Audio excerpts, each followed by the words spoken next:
Just shaking my head no. What is up, rockers of the Rock Nation? This is your fellow Rocker X, Rockerman X. And I am here right now with my WWE Survivor Series 2016 pay-per-view results and review. I am kind of recording this a little bit later instead of like immediately after showing off. I'm recording this a little bit after because I was hoping I could calm down. But no, I could not calm down at all. Oh my god, this show tonight, Survivor Series tonight. I'm not super pissed off at it. I'm not saying it was a completely terrible show either, but my god, what was this? This literally, to me personally, you know, I already said in my prediction that this pay-per-view, and I'm warning now, this is going to be a rant video too. A little bit of a rant. But I said in my prediction that I did not think this felt like a Big Four pay-per-view. And to me personally, again, this is me personally, I felt like I was right.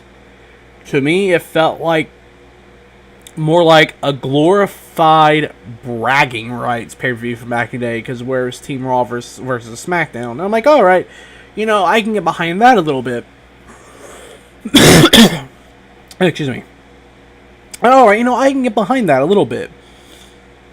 You know, I kind of got that beforehand, but I didn't say it, but now I kind of got a whole lot more. Excuse me, I'll talk more as it goes on, but again, I'm not saying the matches were shit. A lot of the matches were good matches. And if I had to give most of them a star rating, I would give them a 3.5, maybe 4 at best.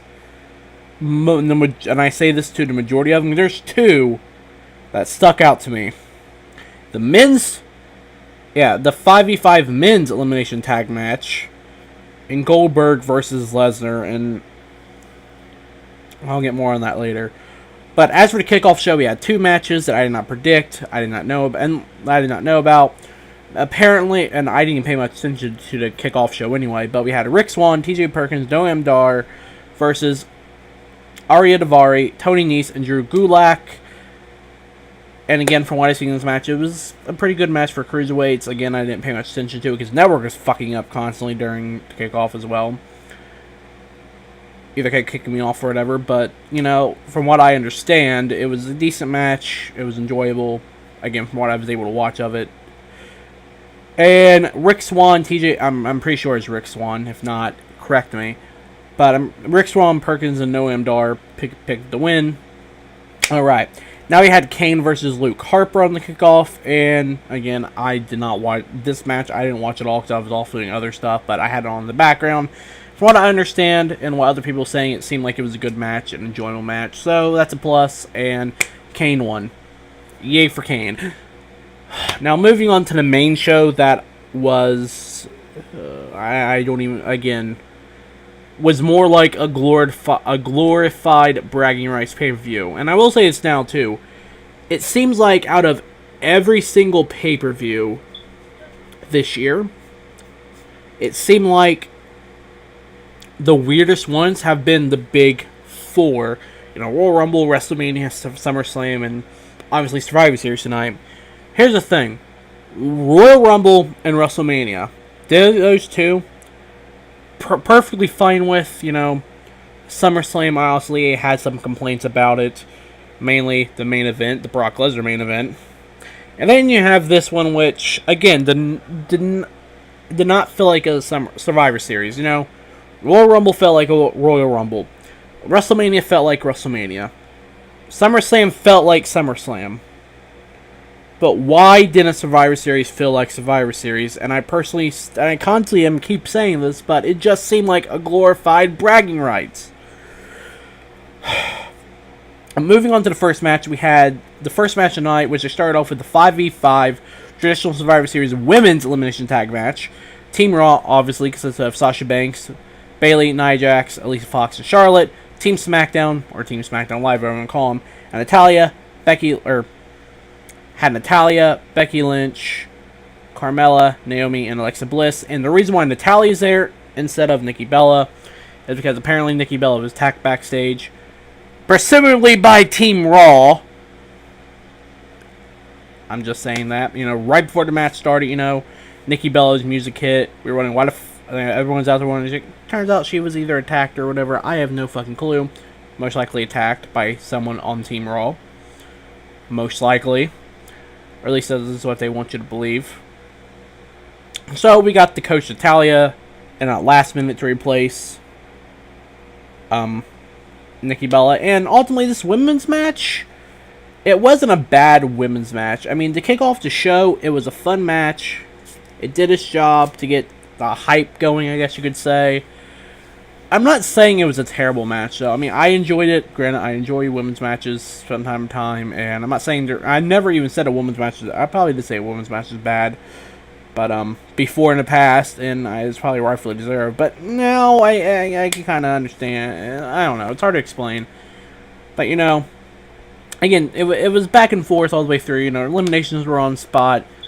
The only moment in this match that I really thought was weird to me was I'm trying to think here. The only the only moment that I felt weird to me was when they had Nia Jax tapped to Becky Lynch to disarm her. I keep wanting to say disarm her, but it's disarm her.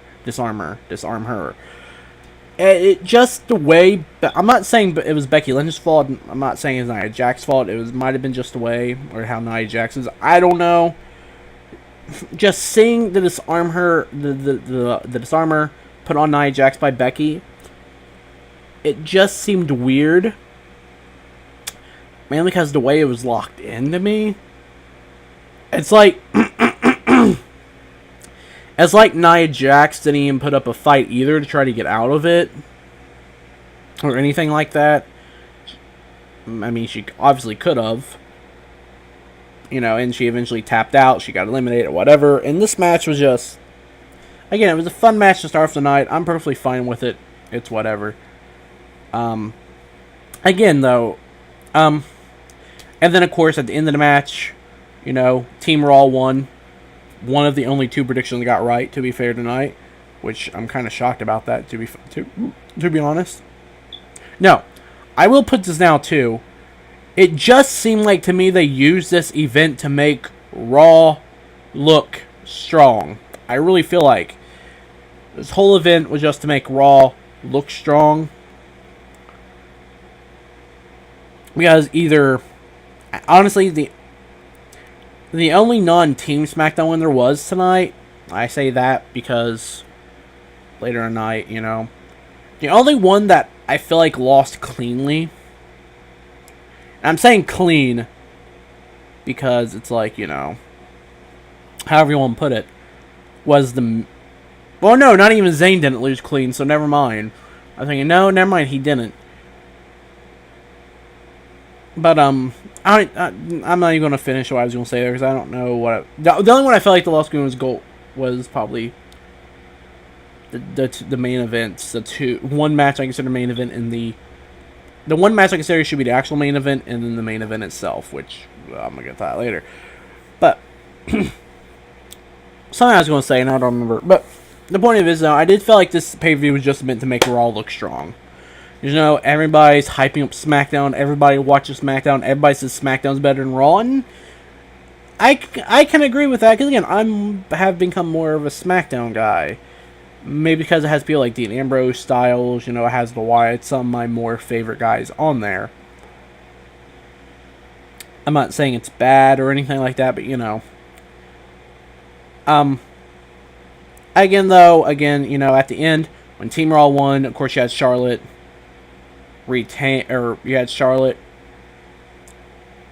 have her dominance over the women's division, over Bayley, have her attack Bayley.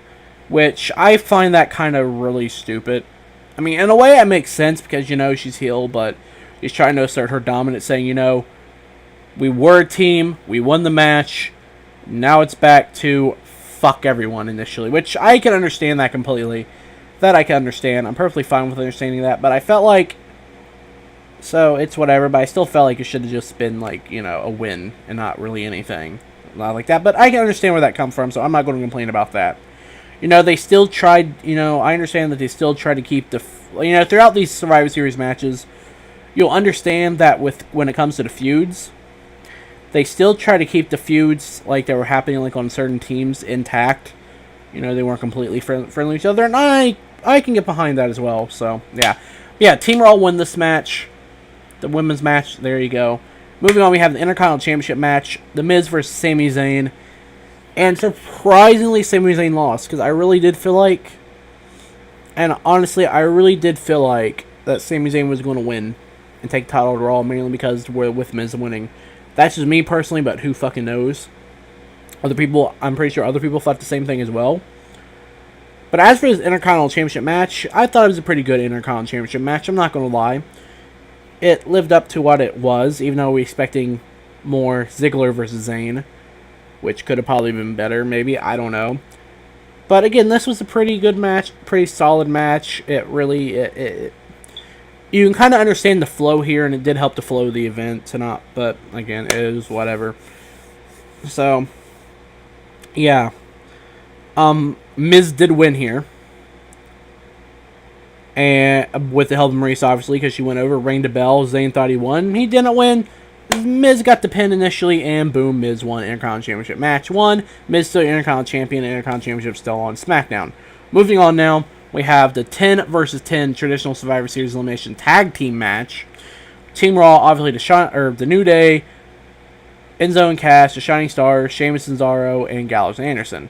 Team SmackDown, we got Slater and Rhino, the Hype Bros, Breezango, American Alpha, and the Usos. And to be honest, I don't know how to put this. Again, for a tag team match, this was hella enjoyable. Obviously, they made Breezango look like jobbers, but they are, so it's whatever.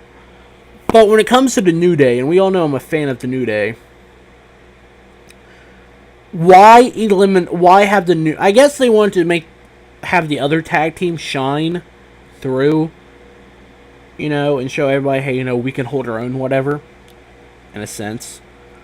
But the New Day getting one of the first is literally being one of the the second elimination in this match. Like the second overall thing, but the first elimination on Team Raw. Like, this makes no goddamn... They made the tag team champions look like jobbers. And I'm like... I like the New Day personally. But I'm like... Jobbers? Did they really make them... I'm just like... I don't even know how to express my thoughts in the words right now. It's just... It's something that really irritated me a little bit because I'm a fan of the New Day, but it's like they're the tag team champions. They beat Bryan and Kendrick, or they beat Bryan and Kendrick. Paul London and Bryan Kendrick's tag team record. They're on the verge of beating Demolitions. I believe Demolitions. Correct me if I'm wrong. I'm pretty sure it's Demolition. Demolition's tag team record. Obviously, once they beat it, they're probably going to drop it to Cesaro and Sheamus, and that's kind of why they had Cesaro and Sheamus come out on top tonight, showing, hey, we deserve whatever. But it's like, just having your tag team champion's job just seems so off to me. Even Slater and Rhino, and much like I like Slater and Rhino, they look better than them, and I still feel like they jobbed. Maybe that's just me personally, but it just seems so off and everything. Granted, the rest of the tag team match was perfectly fine. It flowed well. Had the spots we could get from these tag teams. Their usual spots of that. And it was a fun match all the way through. This match I really have no complaints about other than that. But overall, again, Team Raw won. And that's something that's something I felt weird as well. Because if they was going to do this, why have Team Raw win twice in a row? I can understand having the women's win, then have the tag teams win. If they're on have the Raw women win. If they would do that, then have the SmackDown women win, or tag teams win, Made it seem like, there's really something there to fight for. You know, make it seem like both Raw and SmackDown are literally in a grudge. You know, they're willing to fight for whatever, you know.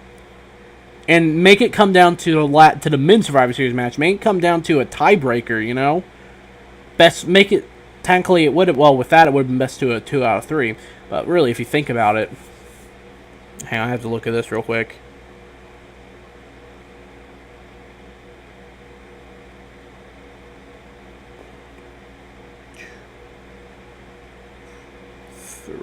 If you really think about it, though, this whole night, Raw won, or SmackDown won 3 matches, if you really think about it.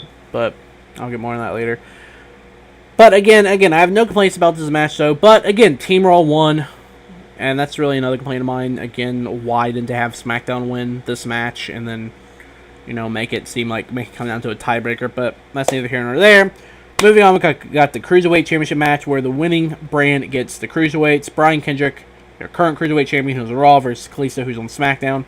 And I found this match another good match. I'm not complaining about it, you know. But again, this was another good match. Again, it just felt like another glorified bragging rights pay-per-view match. As if you can say, people will be like, "Oh, whatever, you're wrong." But again, this was not boring by any means. It was a fun pay-per-view straight through the end. But this is me. You know, Brian Kendrick using the steps, like squashing Kalisto in the steps. Kalisto with the Spanish fly, or I believe is what it's called, from the apron. You know, just certain things, like the spots that happened just really, really looked well. You know, and I feel like it really did blend Kalisto's high-flying style with of Cruiserweight with Brian Kendrick's more ground style of Cruiserweight. And it really did mix well, and I felt like they both shined in this match. But coming on to the end of the, you know, this match was a fun match all the way through to me.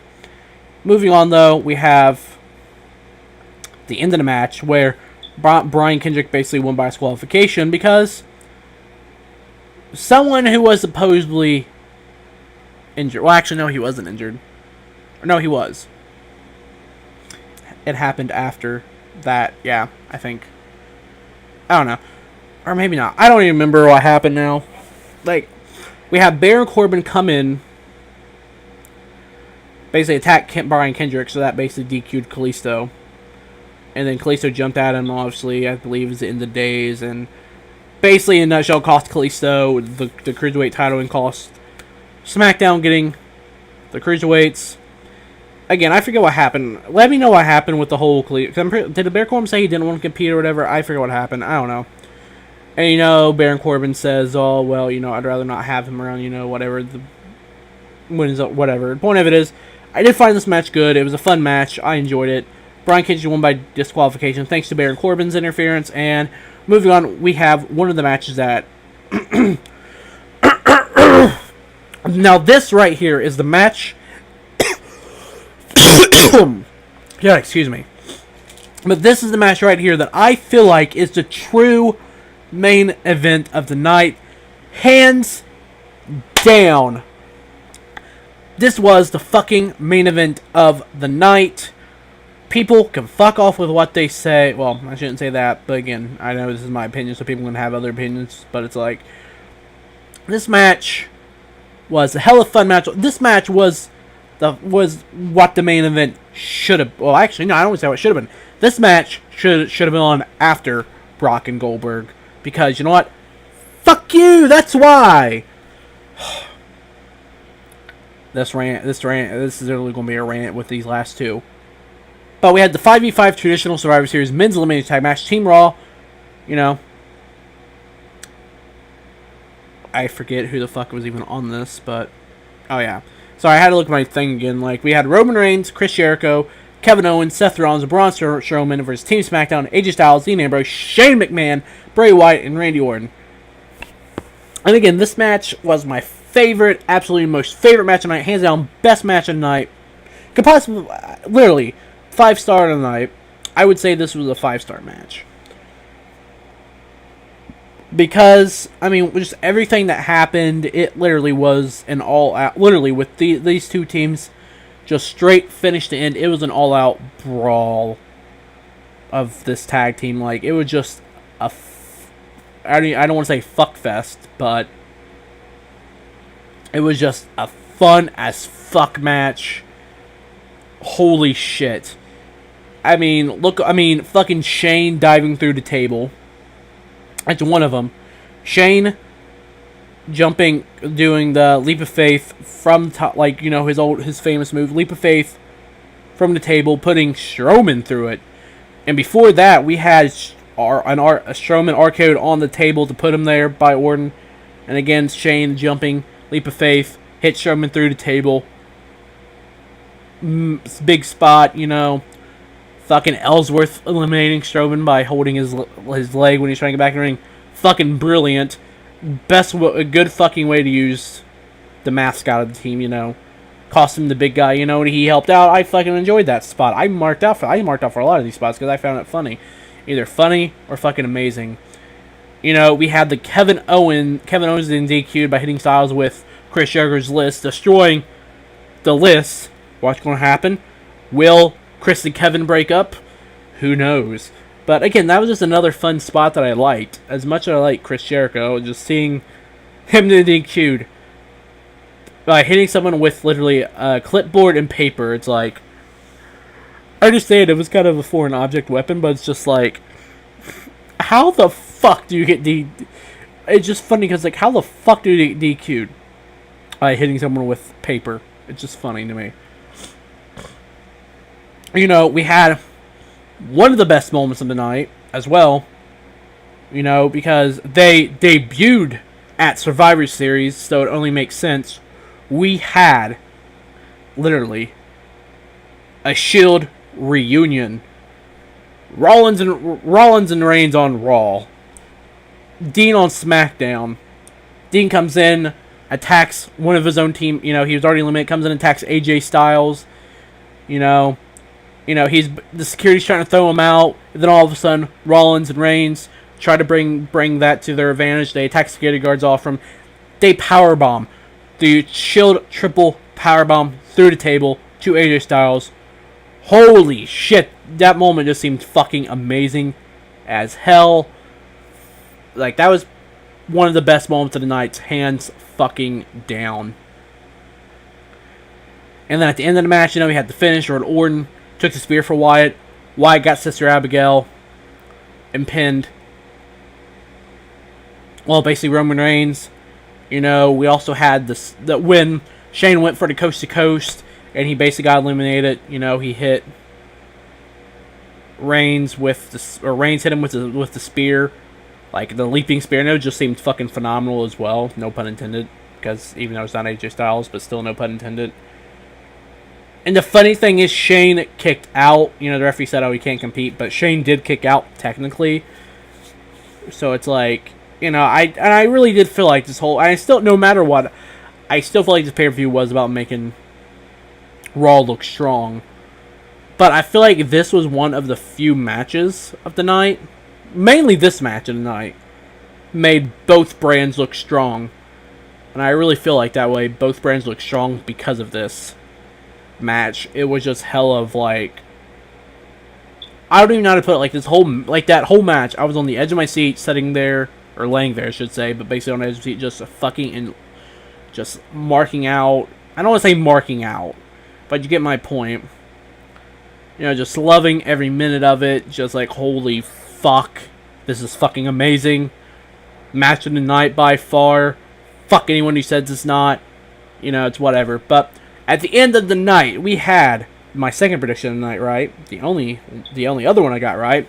Team SmackDown picking up the amazing fucking win. Hallelujah. So yeah, now moving on. I really don't want to talk about this match at all because people's going to give me so much backlash. But it's going to be... I just want to get this off my chest, even though I ranted about it on Facebook and Twitter a little bit. But this is just one of them. It's like I can actually sit here and speak my mind about this match more. Fantasy warfare becomes reality.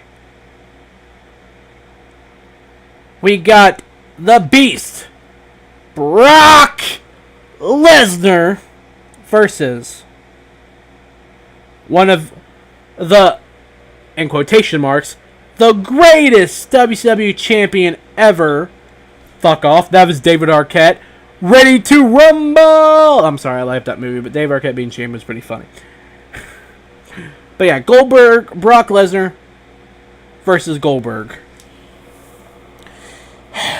Literally, I had to make that David Arquette joke as much as I love Ready to Rumble just to try to lighten this up, because I honestly don't know how to put this.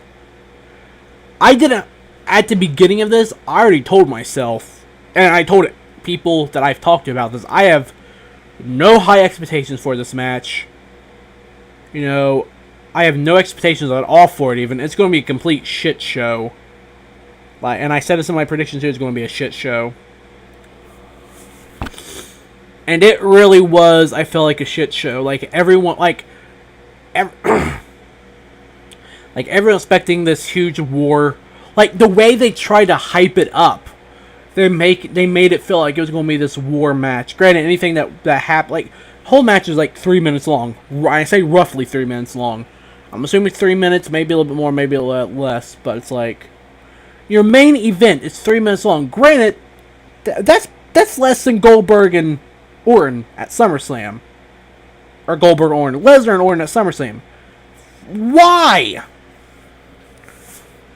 It's not that I'm pissed off about it, because I thought it was pretty fun as well.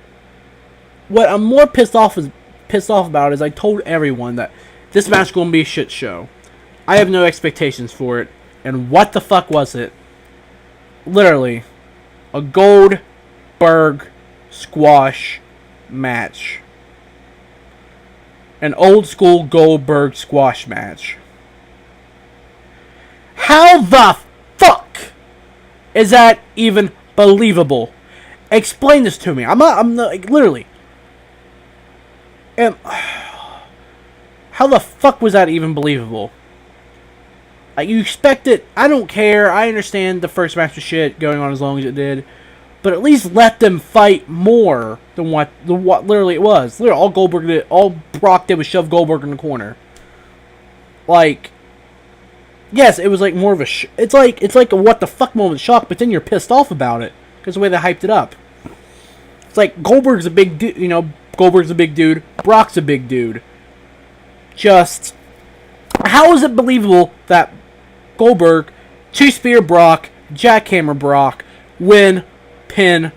Oh yeah, 3 minutes Goldberg squash match. Like, it's not even, again, it's not even that I'm salty about it, but I'm more salty that I was not proven wrong.